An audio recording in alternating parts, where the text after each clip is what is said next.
울사를 이용한 스레드 페인팅으로 동물털 표현해 보기를 시작해 보도록 하겠습니다. 우선은 준비물을 알아보도록 하겠는데요.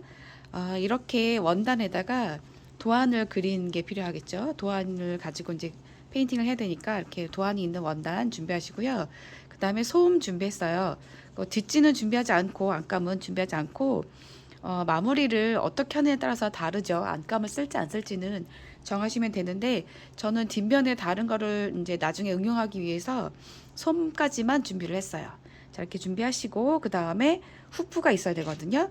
이 후프는 왜 필요하냐면 스레드 페인팅은 실로다가 그림 그리듯이 면을 전부 채워야 되기 때문에 바느질 땀이 굉장히 많아요. 그러다 보면 원단이 울겠죠. 그래서 이렇게 후프를 가지고 수툴 가지고 원단을 끼워가지고 바느질 해줘야 돼요. 그래서 이 수툴은 어떤 걸 사용하셔도 크게 상관은 없고요.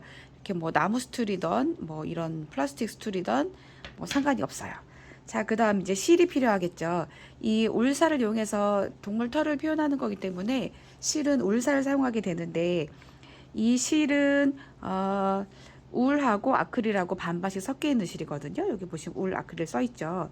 대부분의 브랜드들이 다 이렇게 울은 아크릴이 섞여 있어요. 그러니까 울만 가지고는 바느질 할 수가 없죠. 강도가 너무 안 나오기 때문에 아크릴이 섞여 있고요. 이렇게 당겨 보면 강도가 이렇게 어느 정도 나와요. 제가 지금 한쪽 손이 미끄러져서 안 끊어질 정도로 이렇게 강도가 어느 정도 나오거든요. 그래서 이거를 가지고 재봉틀에 썼을 때도 잘 되도록 강도가 적당히 나와요. 근데 이 실은 원래는 핸드용으로 더 많이 쓰는 실이긴 한데요. 재봉틀에 쓰셔도 무리 없이 하실 수가 있고 조건만 잘 맞춰주면 되고요. 근데 이 실이 그 브랜드가 되게 여러 군데가 있거든요.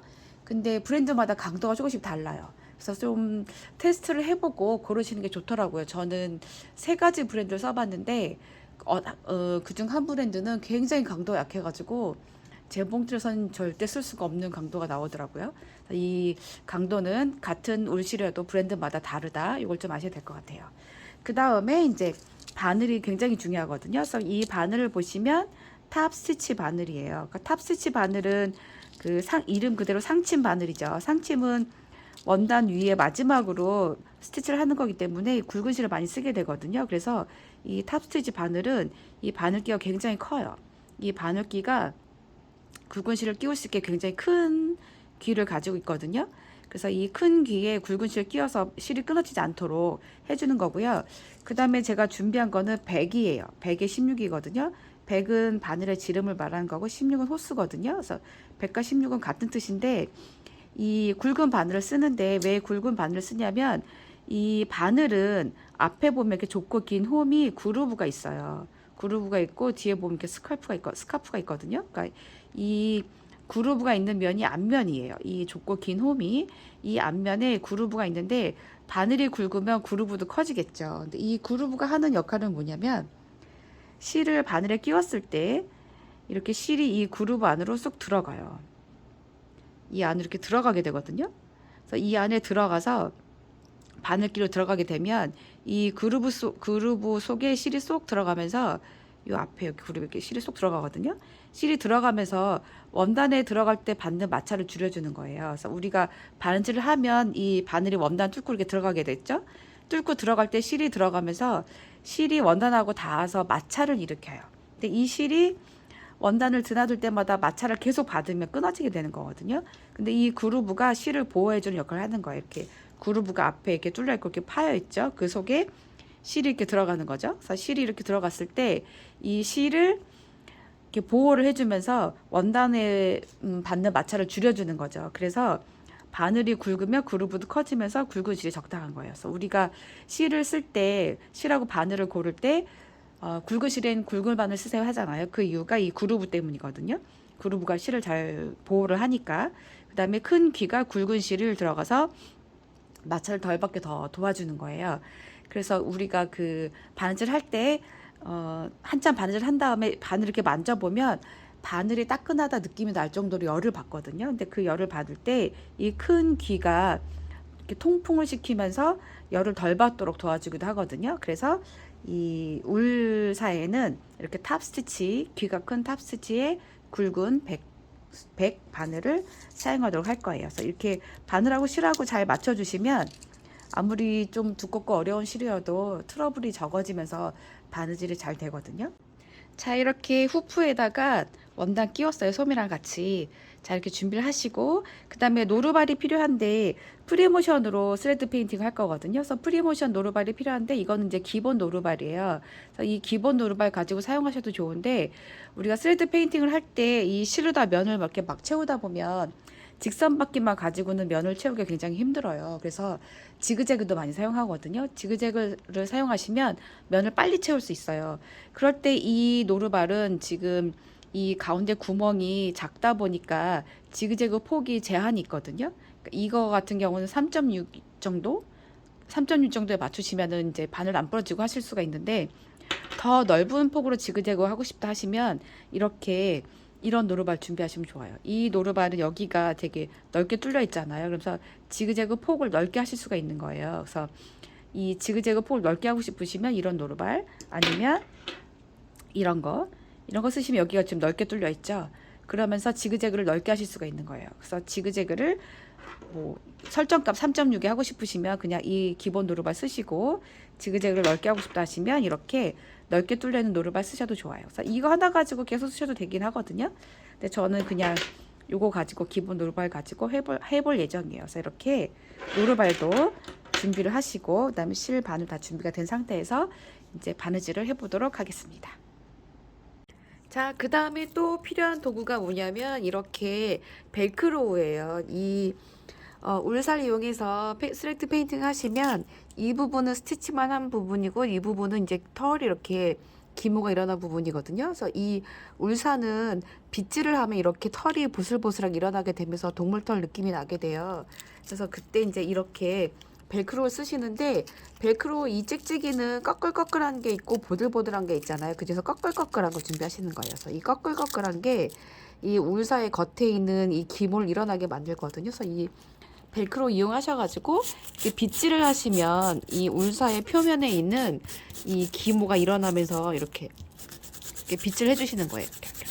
그럼 이 부분이 벌써 이렇게 보슬보슬해지죠. 그래서 여기 스티치만 했을 때는 땀 모양이 다 보이고 그렇게 되고 이제 털이 없는데, 이렇게 빗질을 해주면 털이 막 생겨요. 이건 울사의 특징이거든요. 그래서 이렇게 빗질 하시면 이렇게 털이 생기죠. 이렇게. 그래서 이 땀이 안 보이게 돼요. 그래서 빗질 하실 때는 그냥 이렇게 막 하셔도 돼요. 이렇게 이쪽 저쪽 털 방향 생각하지 마시고 이쪽 저쪽 막 이렇게 빗질 하시면 기모가 생기거든요. 그래서 이렇게 이 벨크로 이용하셔가지고 기모를 일으키는 거예요. 그래서 이 울사의 이 겉 표면에 있는 특징 때문에 이렇게 털이 생기는 거거든요. 그래서 준비물 중에는 이렇게 벨크로가 필요해요. 꺼끌꺼끌한 벨크로. 이것까지 준비를 하시고 시작을 하시면 되겠습니다. 스레드 페인팅을 하기 위해서 패턴을 원단에 옮겨 그리셔야 되는데요. 옮겨 그리는 방법 중에 한 가지는 이렇게 원단에 직접 출력을 하는 거예요. 대신 이제 프린터는 잉크젯 프린터여야 되겠죠. 레이저는 안 되고요.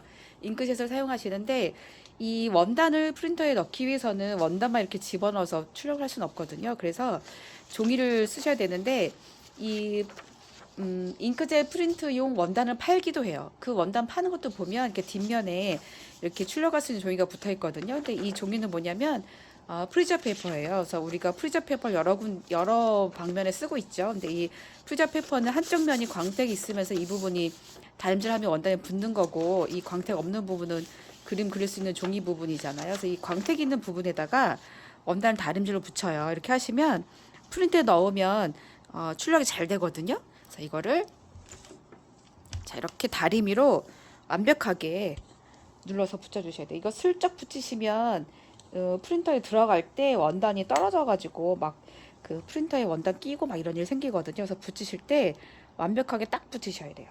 정확하게 그 떨어지지 않도록 붙이시고, 특히 들어가는 부분, 시작하는 부분을 더 정확히 붙이셔야 돼요. 그래서 이 시작하는 부분이 완전히 딱 달라붙어야지 그 프린터에 딸려 들어갈 때 원단이랑 종이가 분리되지 않고 잘 들어가게 되거든요. 그래서 이런 식으로 다림질로다가 프리저 페퍼를 원단에 붙여주세요. 이렇게 프리저 페퍼는 띄었다 붙였다 할 수 있는 거기 때문에 이렇게 붙여 놓으시면 나중에 출력한다면 뗄 수 있거든요. 그래서 이렇게 이 시작하는 부분 이런 데를 정확히 붙여주세요.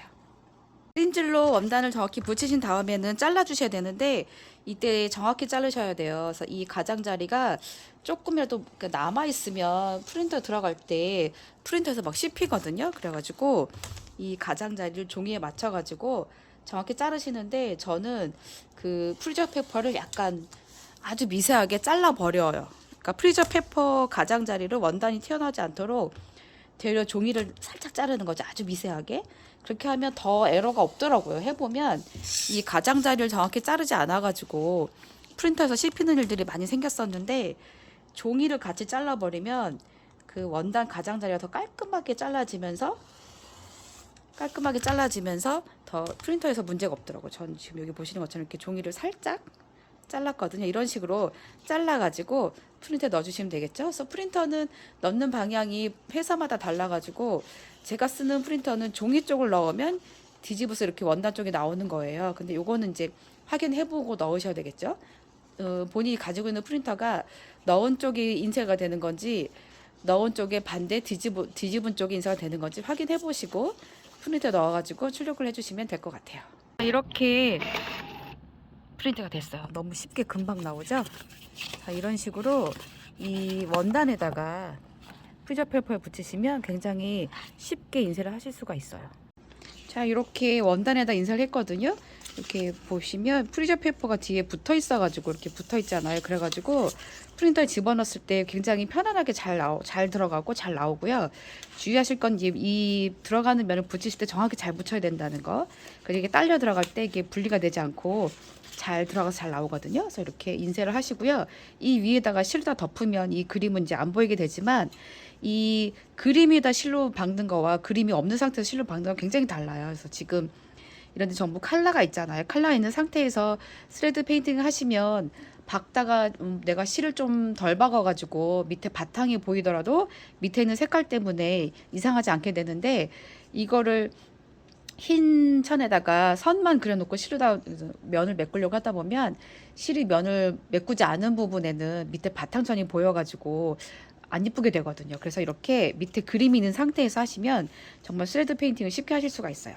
이거는 프리저 페퍼 이렇게 떼가지고 이렇게 잘 떨어지죠. 붙었다 떨어졌다 잘 되는 거잖아요. 프리저 페퍼가. 그래서 이거를 이제 원단에 패턴을 옮겨 그리는 방법을 이렇게 쉽게 하실 수가 있어요. 그래서 지금까지 이 원단의 패턴을 옮겨 그리는 방법 중에 프린터를 이용하는 방법을 알아보았습니다.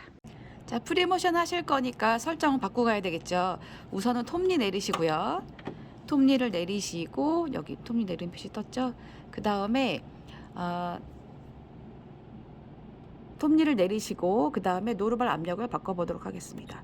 노루발 압력은 이 원단을 누르지 않게 해가지고 최대한 원단이 편하게 움직일 수 있도록 해야 되기 때문에 노루발 압력을 내리시는데 최소로 1 정도 내리시면 돼요. 1 내리시고, 그 다음에 프리모션에서는 기본적으로 실장력이 좀 세게 되거든요. 그래서 저는 조금 내리고 시작을 해보도록 할게요. 일단 2칸 정도 내리고요.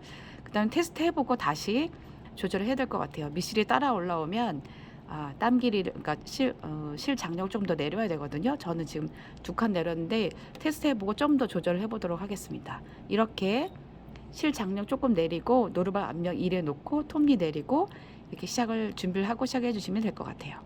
우선은 미실을 끌어올려 가지고 준비를 해 보도록 하겠습니다. 그 스레드 페인팅 하실 때 프리모션으로 면을 채우는 거기 때문에, 프리모션은 내가 움직여야지만 땀이 생기는 거잖아요. 그래서 이렇게 원단을 밀어 가지고 이렇게 면을 채워 주시는 거죠. 그래서 내가 이렇게 뭐 동그라미를 하고 싶다 하시면 이런 식으로 계속 박아 가지고 이 안에를 면을 채워 주시는 거죠. 그래서 이렇게 굉장히 많은 땀을 박아줘야 되기 때문에 스레드 페인팅 하실 때는 이 원단에 후프를 끼워갖고 수트를 끼워가지고 원단이 울지 않도록 해주시는 게 좋아요. 그래서 저는 지금 그냥 이렇게 받고 있는데 후프를 끼워가지고 수트를 끼워서 해주시면 좋아요. 그래서 이렇게 직선받기로 이렇게 면을 채워가지고 내가 원하는 부분을 이렇게 메꿔주시는 거죠. 그래서 이렇게 하시다 보면 대부분 프리모션이 그렇지만 이 밑실이 여기서 따라 올라오는 경우들이 많아요. 그래서 이럴 때는 실 장력을 내려주시는 거죠. 실 장력을 숫자를 작게 해주셔야 돼요. 숫자 장력을 내리는 거거든요. 그래서 밑실이 따라 올라오지 않도록 이렇게 박아 보시고 장력을 이제 조절해 주셔야 돼요. 이렇게 박으면서 밑실이 보이나 안 보이나 보셔야 되는 거죠. 지금 가뜩이나 바늘이 굵기 때문에 바늘이 원단에 구멍을 크게 뚫어가지고 밑실이 더 잘 올라와요.